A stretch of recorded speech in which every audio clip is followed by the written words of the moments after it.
Après ma vidéo sur l'Inde, de nombreux Népalais m'ont contacté. Tu as fait une erreur. Bouddha n'est pas né en Inde, il est né à Lumbini, qui se trouve au Népal. De nombreux abonnés indiens ont répondu.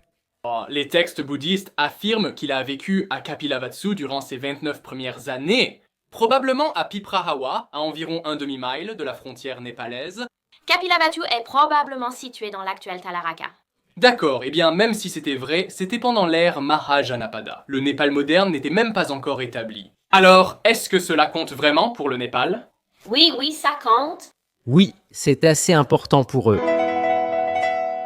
C'est le moment d'apprendre la géographie. Salut à tous, je suis Barbie, que savez-vous du Népal? Le mont Everest, c'est ça? Oui, continuez. Les Sherpas. Bien sûr, autre chose? Les Sherpas sur le mont Everest. C'est mon signal pour commencer, regardons des cartes, d'accord? Le Népal, surnommé le toit du monde, compte environ 75% de son territoire dans la plus haute chaîne montagneuse. Ils ont une organisation civile intéressante. Tout d'abord, le pays est enclavé, situé en Asie du Sud, coincé entre l'Inde et la Chine, enfermé principalement dans la chaîne de montagnes de l'Himalaya. Le pays est divisé en 7 provinces, dont seulement 3 portent de vrais noms, tandis que les 4 autres sont simplement appelées provinces suivies du numéro correspondant. Certaines provinces ont proposé des noms, mais en 2019, ils restent non officiels. Le numéro 4 a été omis car Gandaki a été nommé ainsi en 2018 auparavant, appelé province 4. Attends. Si le 4 n'existe plus, pourquoi ne pas remplacer le 5 par le 4? La paperasse est compliquée et elle pourrait changer de nom bientôt, alors pourquoi s'en préoccuper? Rappelle-toi, la subdivision des provinces est assez récente. Jusqu'en 2015, ils avaient une 14 zones supprimées mais encore utilisées pour les plaques d'immatriculation.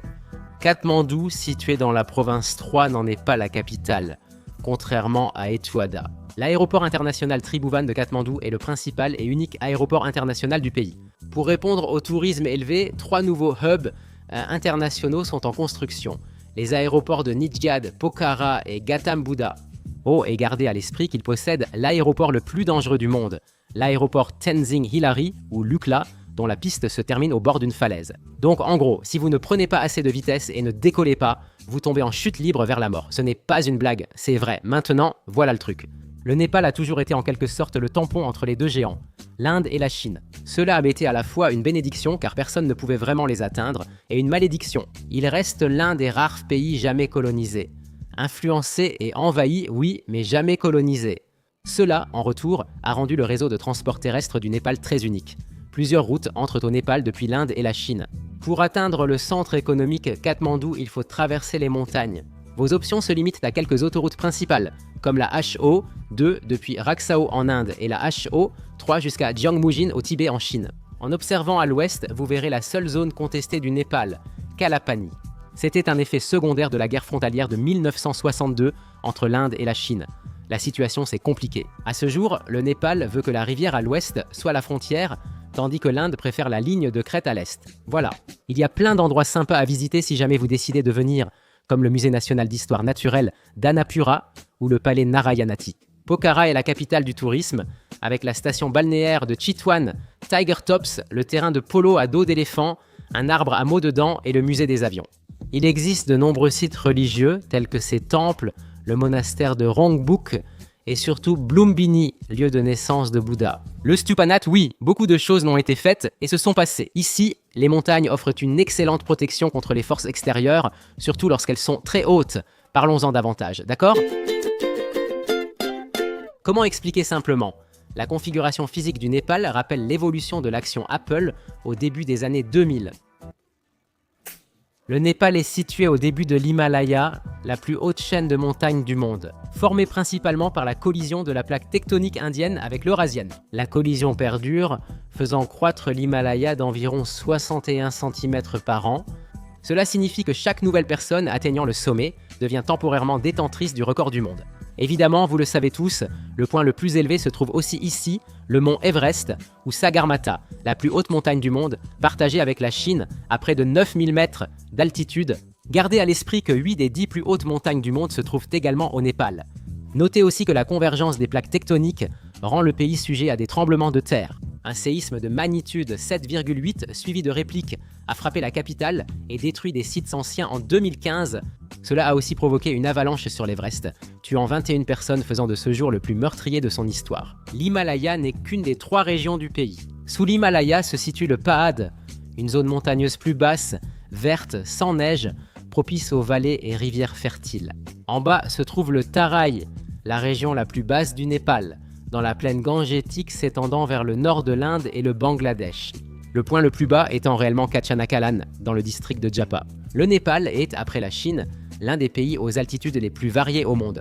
La majorité de l'agriculture et des produits y sont cultivés car c'est la région la plus fertile. Alimentée par de nombreuses rivières de la fonte des neiges de l'Himalaya, la plus longue, la Gagara, et le plus grand lac Rara sont à l'ouest. Néanmoins, la rivière Bagmati est très importante car elle traverse Katmandou et la rivière Gandak contient le plus grand barrage hydroélectrique, tandis que la rivière Koshi fournit l'irrigation à une grande partie des vallées de l'Est. Flux, montagnes, rivières, lacs, vallées, tremblements de terre, agriculture. La nature semble s'amuser avec le Népal depuis le début. Bon, c'est l'heure de ma pause triple expresso. Il est temps que je me taise. Mais qui sait quelques trucs ? Quelqu'un a-t-il dit Noé? Il est de retour.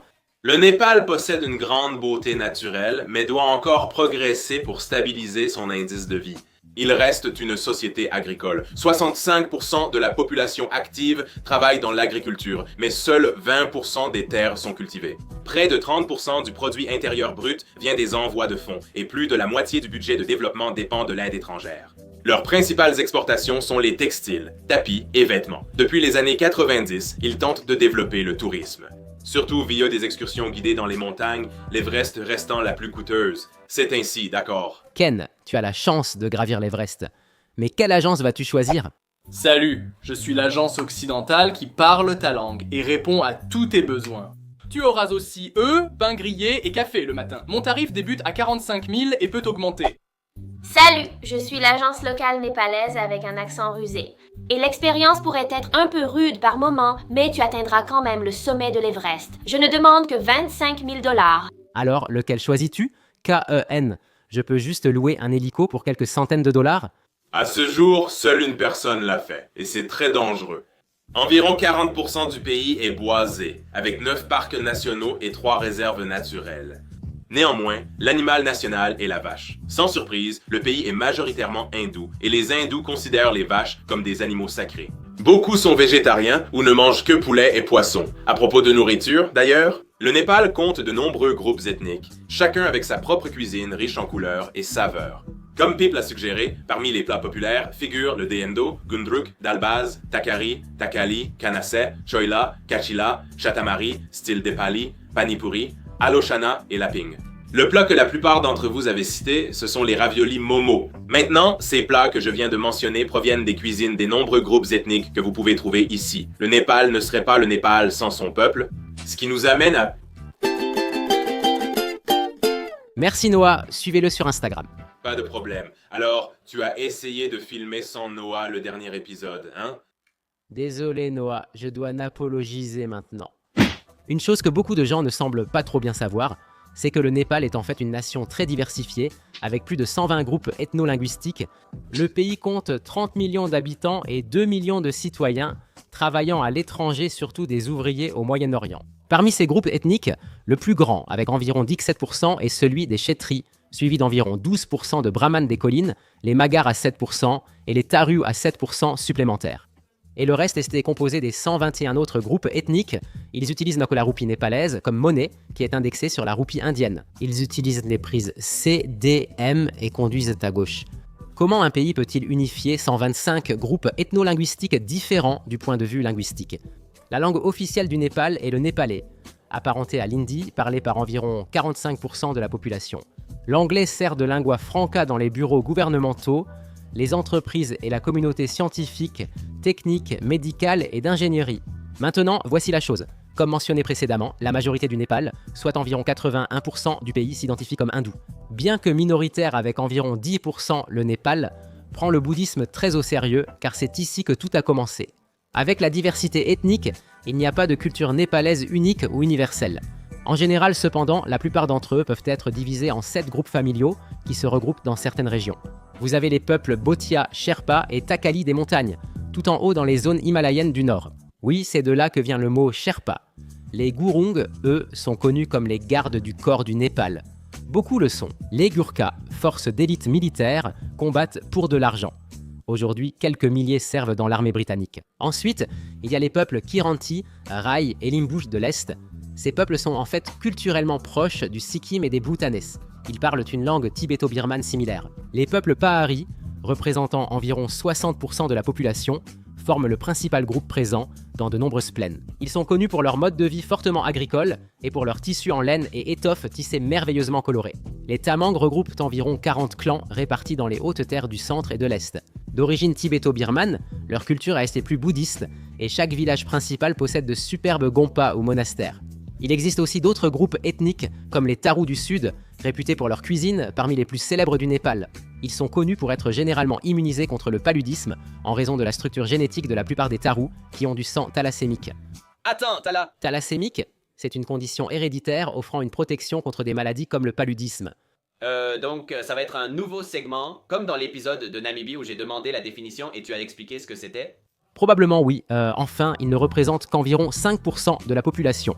Le groupe qui est en quelque sorte considéré comme les originaux de l'identité nationale népalaise pourrait être les Nawar. Présents surtout en ville, ils sont considérés comme la communauté la plus avancée du Népal politiquement, économiquement et socialement. En résumé, la culture au Népal résulte d'une fusion intéressante des influences indiennes et tibétaines. Voici Anna l'imprévisible pour expliquer. Certaines traditions sont universelles et la plupart proviennent de l'hindouisme, du bouddhisme ou des deux. L'Himalaya est considéré comme la demeure de Shiva où le dieu hindou joue un rôle majeur.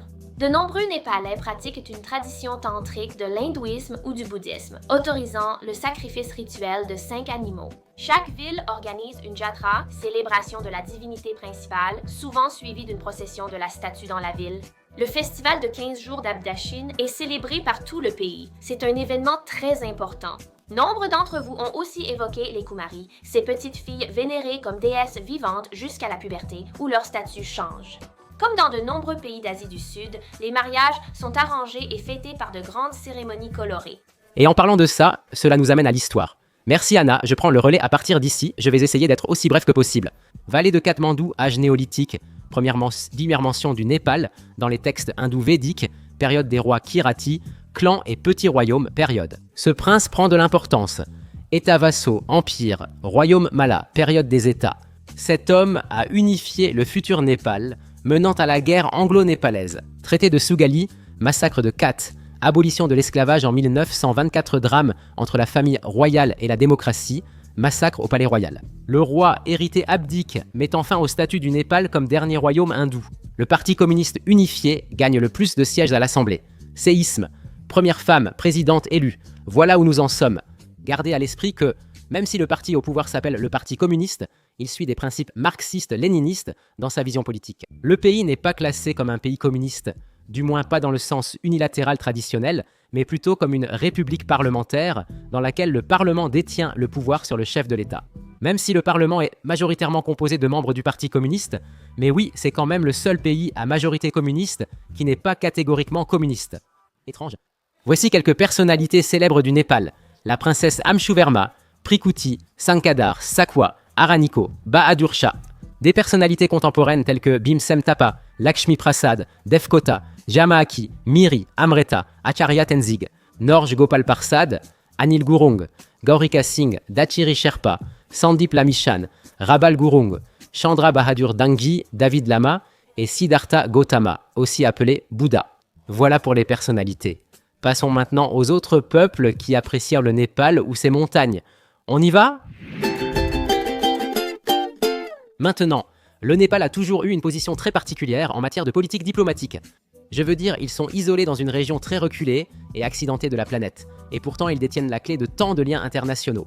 Bien que seulement 10% du pays soit bouddhiste, des pays comme la Thaïlande, le Myanmar et le Cambodge admirent le Népal. Souvent, des gens de ces pays font des pèlerinages pour visiter des sites sacrés, surtout à Lumbini. Le Bhoutan est le seul pays bouddhiste avec qui ils ont quelques tensions. Dans les années 90, l'expulsion des Népalais Lhokshampa a suscité une controverse liée à la préservation de la culture bhoutanaise. Aujourd'hui, les choses se sont un peu calmées, même s'il reste un peu d'agacement. Concernant les meilleurs amis, beaucoup de Népalais citeront l'Inde ou la Chine, mais c'est curieux car ils ne peuvent jamais réunir ces deux-là ensemble. La Chine essaie vraiment de gagner le cœur du Népal, et les choses ne se sont améliorées qu'après que le Parti communiste a pris le pouvoir et mis fin à la monarchie. Le Népal entretient traditionnellement des liens commerciaux étroits avec le Tibet. Les Chinois apprécient l'art et l'architecture népalais. Les touristes affluent. La Chine investit massivement dans les transports au Népal, construisant routes et une ligne ferroviaire entre Lhasa et Katmandou. C'est ainsi l'un des plus grands projets d'ingénierie jamais envisagés dans le pays. Pour l'Inde, beaucoup diront « Nous aimons les Indiens, mais pas leur gouvernement ». L'essentiel du commerce et des activités passe par l'Inde, où l'hindi est largement compris. Passionnés par les films de Bollywood, leur lien hindouiste les a toujours rapprochés. L'Inde sait que le Népal dépend fortement d'elle. Parfois, quand cela se complique, ils imposent des blocus économiques, ce qui les énerve. D'habitude, quand cela arrive, le Népal se rapproche un peu plus de la Chine, ce que l'Inde remarque. Ils disent « Chérie, désolé, reviens, je plaisantais ». Quand ces deux géants se disputent, le Népal préfère s'effacer discrètement et garder son secret. Un truc à la Roméo et Juliette avec le Bangladesh. Souvent, quand ils veulent aller à l'océan, au lieu d'utiliser le port de Kolkata en Inde, ils choisissent Chittagong. De nombreux étudiants népalais étudient ici et les deux pays ont signé un accord en 4 points sur la coopération technique, le commerce, le transit et l'aviation civile. Le Népal a accepté de fournir beaucoup d'énergie hydraulique au Bangladesh. C'est une alliance unique et assez intéressante qui n'a fait que s'épanouir au fil des années. En résumé, le Népal est une nation montagneuse hindoue-bouddhiste, assez communiste, avec le sommet le plus haut du monde. Mais ils savent vraiment comment rester simples et humbles. Et en parlant de terre à terre, c'est-à-dire de basse altitude. Restez avec nous, les Pays-Bas arrivent juste après.